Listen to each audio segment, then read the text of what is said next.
Is the Fed wrong and they're just too late, or what's going on with the Fed? Uh, again, as you guys recall, Ty and I talked about the Fed should have delayed their meeting a week, and they didn't. And I think that's going to prove to be a tactical error. And why do I say that?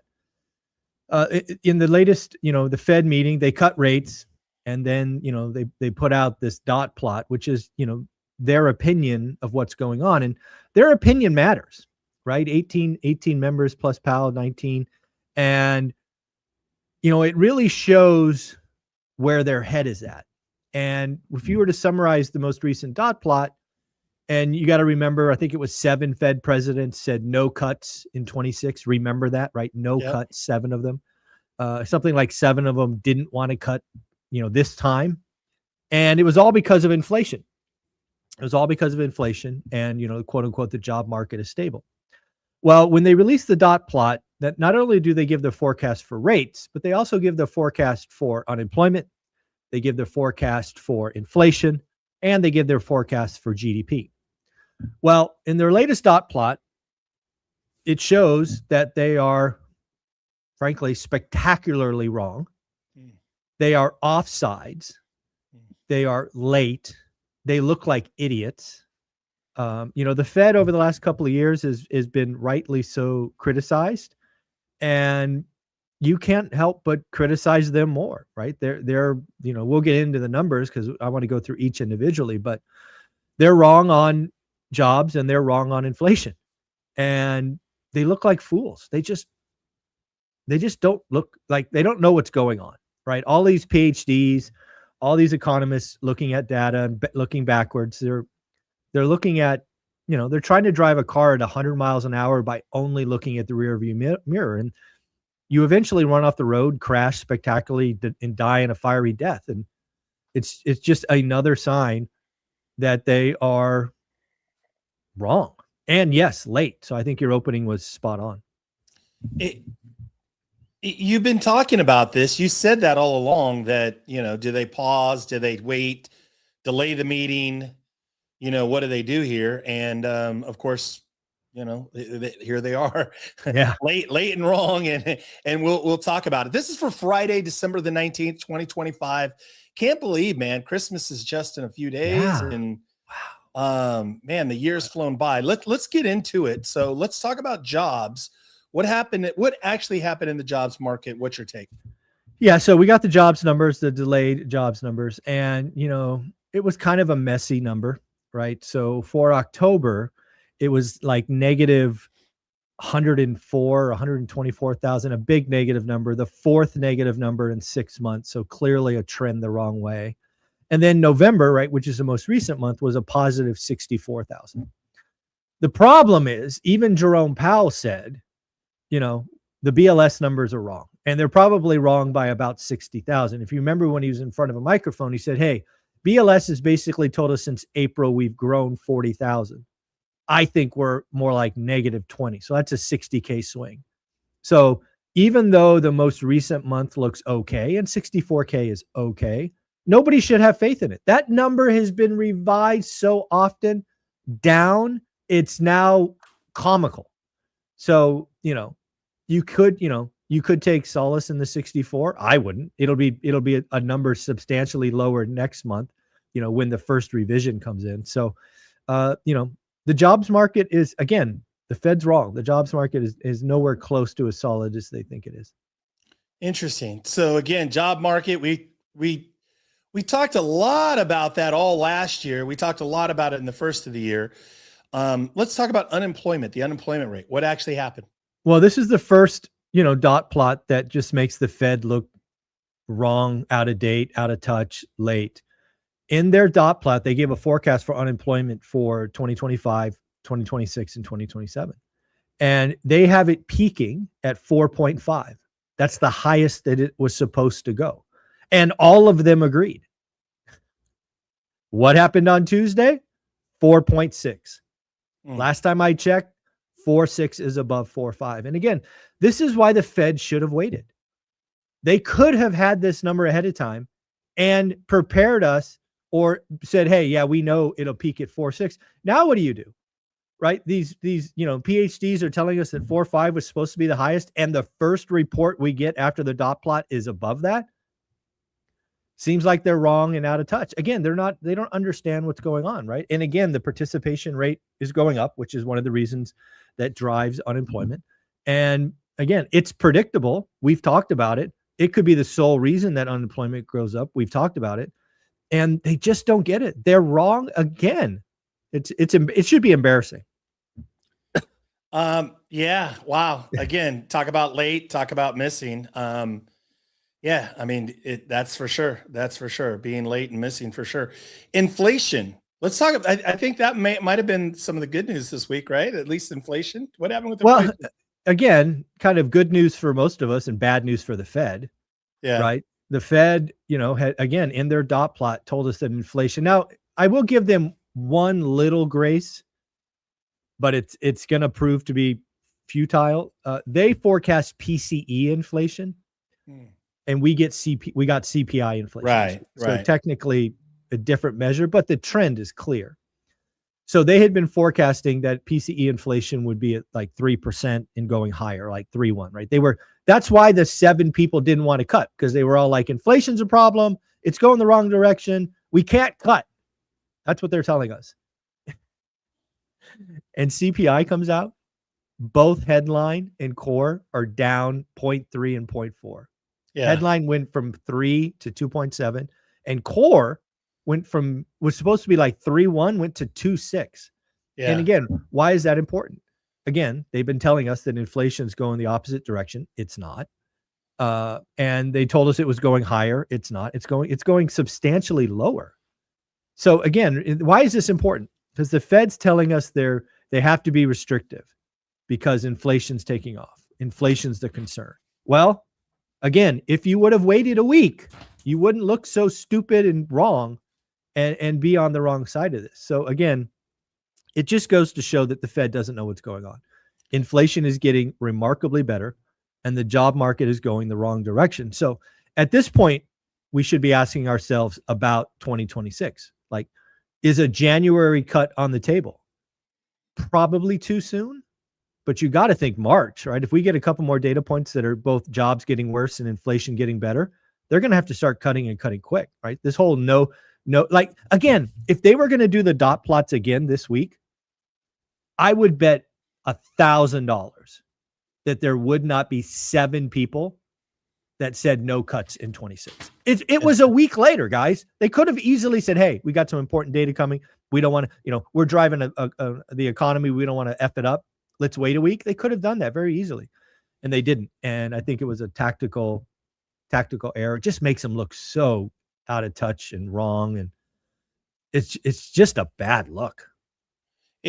We're talking about this today on this show, right? Obviously it's a YouTube show. We'll get 2,000 or 3,000 views, maybe more, maybe because of the headline, but on average, let's just say 2,000 plus views. Sure. Is this being talked about in the main headline news that the Fed is out of touch? Not nearly. Like, I think the Fed was talked about being out of touch when they were late to stop MBS buying, which is very valid. But no, I don't think anybody is. I have not seen a single article. Frankly, I haven't seen a single tweet that is saying what I've just said. And it's obvious to me. It is so obvious to me. There should be maybe this weekend. Maybe there'll be some articles this weekend that talks about the Fed being offside again.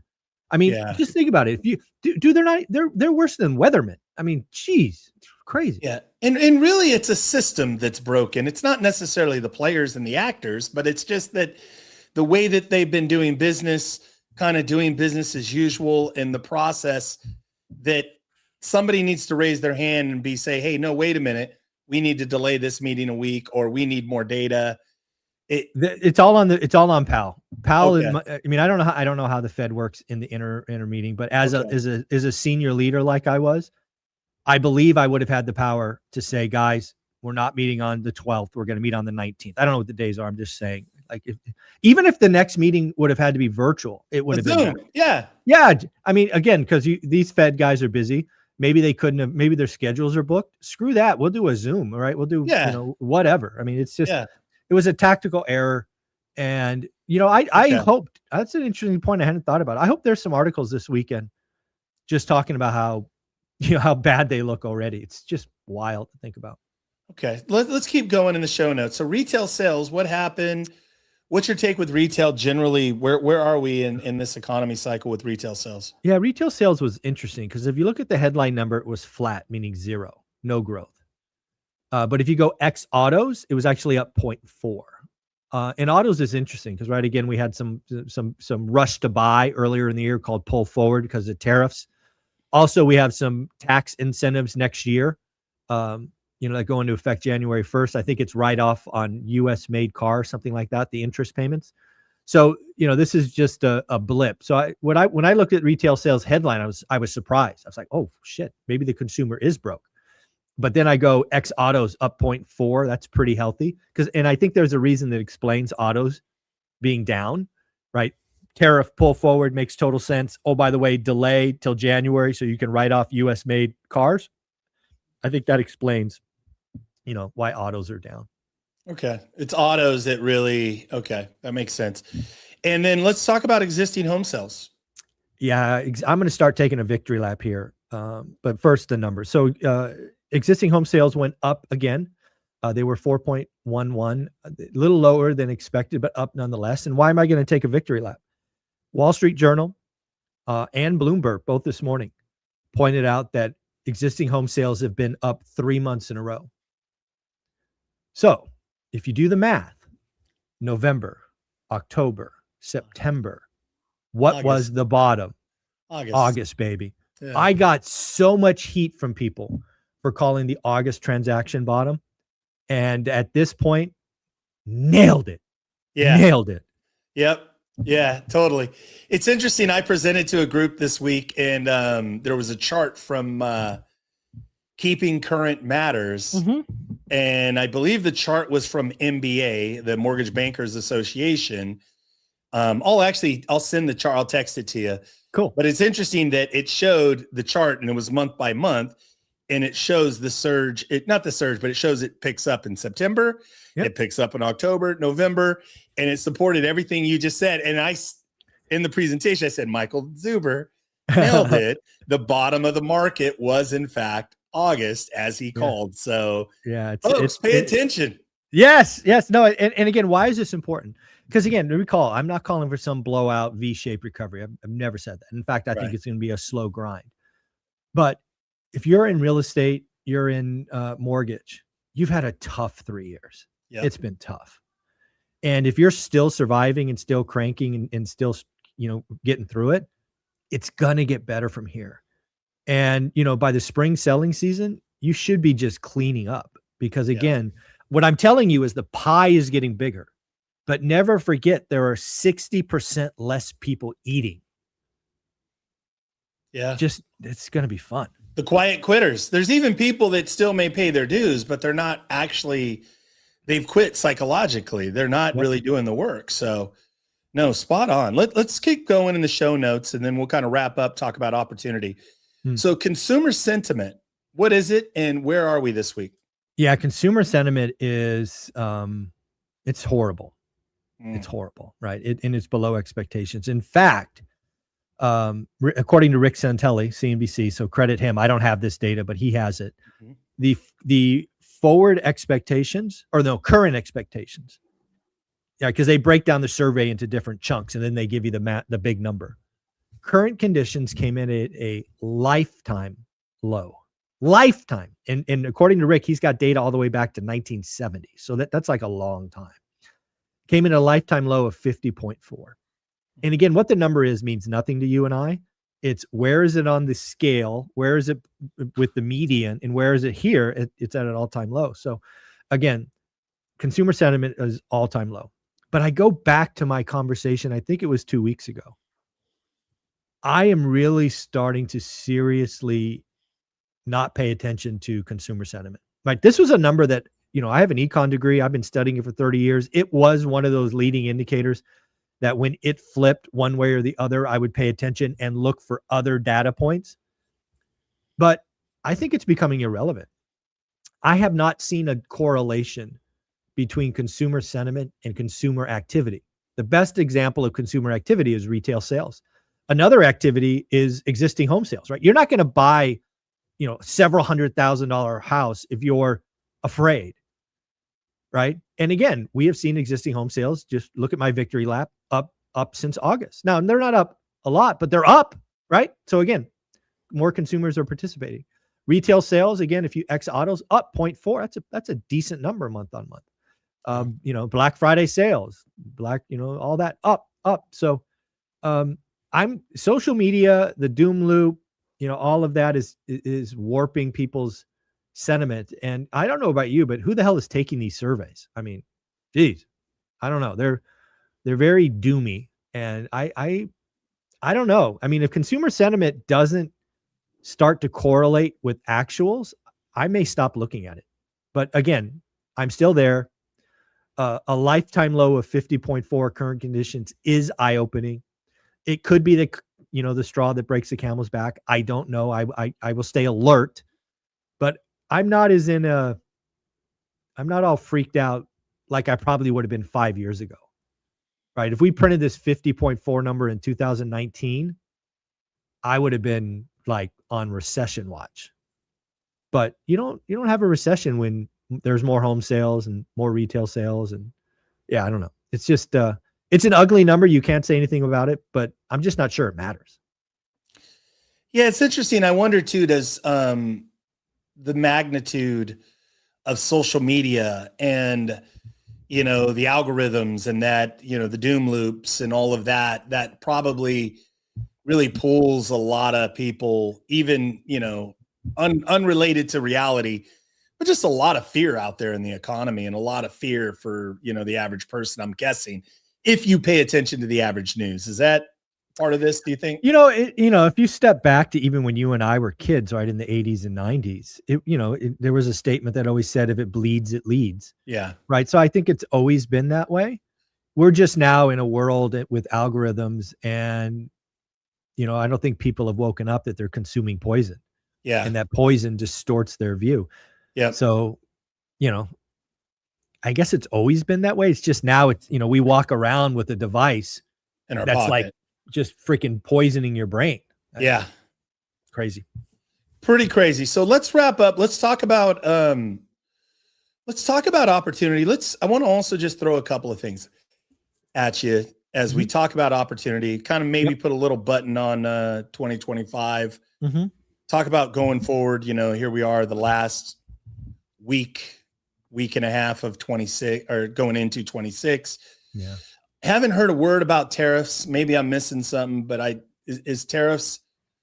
It felt like the first part of the year, tariffs. Now all of a sudden, nothing. Yeah. What is the boogeyman? What is the boogeyman right now going into 26? That might be the major headline that kind of was a damper. I felt like tariffs was probably a big damper on the economy. More fear-based than actual, in my opinion. Yeah. What's going to be the boogeyman going into 20? Or is there? Well, I think you always got to be aware that there's something scary around the corner that maybe you can't see. Yeah. The things that I'll be looking at, again, just off the top of my head, one is private credit. Okay. Right. Private credit is out there. And again, it's one of those deep, dark pools that you're just not sure how deep it is. That could be a problem. Okay. There's a couple of things back to opportunity that I'm actually excited about. So just this week, had a conversation with Jonathan Twomley about multifamily space. All of you know that I've been talking about, hey, I'm going to sell houses in 1031 into B and C class apartment buildings. I'm going to repeat what we did last time when we went from 8 to 80, and I own a lot more than 8 today. And Jonathan and I were talking. He's like, Mike, I just speaking with a couple of people, and banks are getting nervous. Right? I go, okay, tell me more. He's like, just had a couple of people who had loan commitments for apartment buildings at 75% LTV. Now they're coming back going, we'll only do 65 or 60. And, that might not mean anything to you, but that's a signal to me. Now, what does it really mean? So the bank is telling these borrowers that their economists are making a macro call on 2026 and they're reducing their risk profile. It's complete nonsense. Community banks, credit unions don't make macro calls. They're focused on their, city. But what they're telling you without telling you, right? The quiet part is their loan book sucks. And they now know they're going to have to start taking losses. and they're going to have to start selling distressed assets. And again, I've told you my story, right? I had a bank president call me before and meet me at a property and say, hey, you want to take this from me? Now, it's not happening right now, but it is coming. So that's the first opportunity. So what am I doing with that? Again, something I'm sharing with my audience. I started 2 cash out refis with Convoy Home Loans because I want to go pick up, hundreds of thousands of dollars so that I can start writing crazy, ridiculous cash offers. And, so that I'm excited about. Second, the other thing I'm excited about is buying some new construction in Vegas or Henderson. And why am I excited about that? I just talked to the VP of Lennar for their investor portal. I want to say his name was Nate. Anyways, the video will come out, I think, on Monday or Tuesday. And they're focused on selling to investors. So it's very likely that one of the things I'll do meaning I and Olivia, in fairness, is I will 1031 exchange out of a 100-year-old house into a brand new build and get a significant discount. So, it's finally coming my way where I'll be able to reposition equity, pick up massive numbers of units, and, also take my average age down because, you take out 100-year and you throw in a brand new, that helps the average age. So I'm ecstatic. And the last thing we should talk about, it wasn't on the show notes, but President Trump in his national announcement or whatever he did to the country basically said, I'm coming for housing, right? We are going to make housing more affordable. And as I've always said, there's only 2 ways to fix housing. And I just want to, whether you like him or not, doesn't freaking matter. He's going to do something. So how can you take advantage of that? He actually does it. Yeah. So there's only 2 things he could do. He could go after supply, which I think he should. Mm-hmm. But here's the reality. He's a politician. He has midterm elections to win. And he's going to, he's not going to go after supply. It's too hard. It's too slow. Can't move the needle. Probably can't move the needle in the next 3 years. Maybe in the next decade, but can't do it in the next 3 years. And that's too long for a politician. So if he can't address supply, what does that leave? Demand. And if you're not paying attention, he's been talking about interest rates nonstop for 6 months. And he's about to nominate a Fed president who's going to be a total tool of his. So if you don't think he's going to try, again, he may not be successful because he doesn't control the long end, but he's going to try. And last thing I'll say, I think too many people are sleeping on the fact that the reason rates got so low last time is the Fed was buying MBS, mortgage-backed securities. Yeah. Again, who is to say that one of these tools, these bazookas that they don't fire, is once again buying MBS because it's a national emergency and we have to have more housing, more affordable. Yep. Bingo, bango. Woo.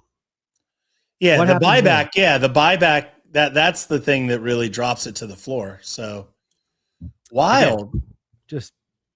So we're probably going to get on a crazy run potentially. I mean, we're going to pay attention and see how it all plays out, but this could be another even 3 to 5 year run, right? Even if it's not a crazy run, which it absolutely, what I just said to you, that's where your brain should have gone. It's like, oh shit, didn't we just do this once? Yes, we did. So it may happen, but what you should be asking yourself is if you have everybody going that direction, what are the chances of a 38% housing crash? I mean, can we just stop talking about stupid things?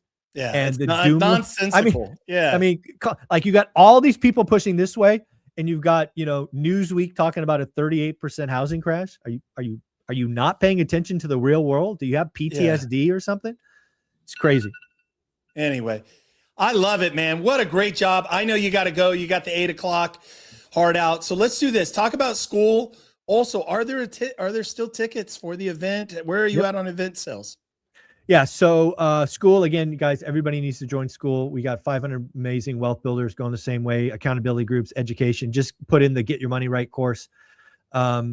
The other thing I haven't announced before, but I'll announce it here, is if you are a member of school and you can't make the event, I'm going to try to put the Zoom link in there so you could just watch the Vegas event from your house. So no charge. So except the, $20 fee. So that's another giveaway. Get in there, get active, get some value. And then, we have only less than 90 tickets left. We have a couple of teenage tickets that are free still. I think we have 3 left of those. And ticket sales stop on the 15th of January because I have too many moving pieces after that because I got to make sure people are fed in chairs and, all that stuff. So you're running out of time. And oh, by the way, Vegas is on sale. So get your flights, get your hotels. I'll see you in Vegas. Love it. Folks, buy your tickets. Come to the Vegas event. It's the best event of the year. You get to be in the room. Questions. Nobody's hiding. We're all there just connecting, networking. Michael, have a great weekend. Thank you for all the work you do. Thanks, family. Take care.